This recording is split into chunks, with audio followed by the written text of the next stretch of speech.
I'm Dean Anthony Grattan, And I'm Sarah-Jayne Grattan. and we are the co-authors of Playing God with Artificial Intelligence. And we're here to explain what the hell this is all about. Yeah, we want to lift the lid on the contents of the book and tell you why we think it's different from any other AI book out there. Yes, so let's get started. Yes, as Sarah says, there's so many other books out there already, and we could have written, I don't know, 1,000 pages, which would have bored people senselessly, but we didn't want to do that. So we just wanted to bring it down in a condensed form. I say condensed form, it's still 500 pages. What do you do? So the book explains what AI is, isn't, and what it might achieve from science fiction to reality. So there's a lot of talk in science fiction about all the robots destroying the world and so on and so on. And then we talked about the reality of how AI, or as we call it, assistive technology, has assisted us, businesses, industry, in helping us improve what we do, make it more efficient. Yes, there's technological employment as a consequence of that, but that was happening with the Industrial Revolution a couple of hundred years ago. So there's nothing new there. But we define what AI is and what it isn't. And AI today is nothing more than clever programming and smart technology. Absolutely, as Dean says, we prefer to call AI as it's known today as assistive technology because it does just that. If used correctly, it really can assist in the fields, in medicine, in terms of office workers. Generative AI as well is another topic that's really big news at the moment. And we take a look at what that really is and what it isn't. And there's so much hype around it. Big Brother is not watching you. Some of you may disagree, but really he has better things to do and more important people to focus on. Yeah, we're not that important that Big Brother is watching. And ultimately, if you haven't done anything wrong, you have nothing to worry about. Yeah, absolutely, absolutely. So looking further at what the book covers, alongside, I suppose, the history of where we are now with AI, how we got to where we are, we're looking at what might be in the future. Many people have talked about the fathers and the godfathers of artificial intelligence and how that might be wonderful.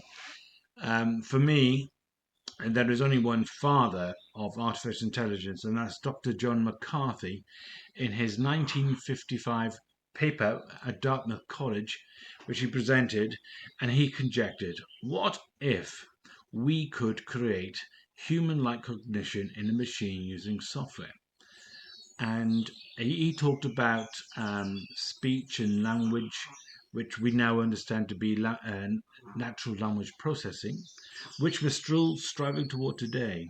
So we cover that in the book. We cover about the history. We cover about the paradox, the Maravik paradox, about how we are still trying today to create human-like cognition and the fluidity and the simplicity in humanness. I mean, I have my fingers, and they're all fluid and very dexterous and have granularity to create this. And Maravic's paradox was basically, well, we try to do this in a machine, and we are failing miserably. After 100 or 200,000 years, we have this, and we're still failing miserably. So Tesla, the new model that they recently launched, um, which is great. It moves an egg from one place to another. Bravo. But when it walks, it looks like it's desperate for the toilet. I'm sorry, but it looks like it's desperate for the toilet. Yet it's a marvel in mechanical engineering, and I'm sure it will evolve and process and And dexterity is there. We have robotics designed for use in the field, and there are new robotics now that are incredible at picking soft fruits, and you need a very sensitive touch to pick soft fruits. Not only the dexterity and the sensitivity in the picking device, for want of a better word, there are also sensors that actually can detect the ripeness of the fruits, so that unripe fruits are left to ripen and ripe fruits are picked at the optimum time. So not only is this saving manpower, because there is a worker shortage in the fields in the UK, certainly. So not only does this solve a manpower problem, but it does show the possibilities for dexterity and robotics that we are working towards. You might hear our doggies, our tutus, Our barking doggies are barking in the background, yes. because they're annoyed at something, and we have no idea what they're annoyed at, but they know. So we look at industry, so science fiction into reality, and the reality is how businesses and industry have used artificial intelligence. How have they applied artificial intelligence in their tools and their services and the products that they provide customers? And we explore that. We look at the industry Internet of Things. We look at the Internet of Things. We look at media and entertainment. We look at agriculture, and we look at all these wonders of industry and how it has been applied and used, and how it has aided industry. Yeah, absolutely. And you know, it has been incredibly assistive. And then leaping forward, we then start to look at how we might plagiarize nature. And it is doing just that. It's using digital twins to look at how the human body works and how we might replicate that, firstly in digital form, which we are already, and that's being used in medicine and surgery now, and in training. A lot of medical training is done using digital twins, but taking it a step further, going down to a cell level. How can we recreate those cells in a digital algorithm based way that best assist us in the future? And this is the beginning of the humanoid, the smart agent, as we like to call it, but we refer to it as him in the book. Sorry, we don't mean to have any gender bias here. Oh, This no. You can't call him non-binary. Well, he is non-binary. He is no. He isn't non-binary. He is binary.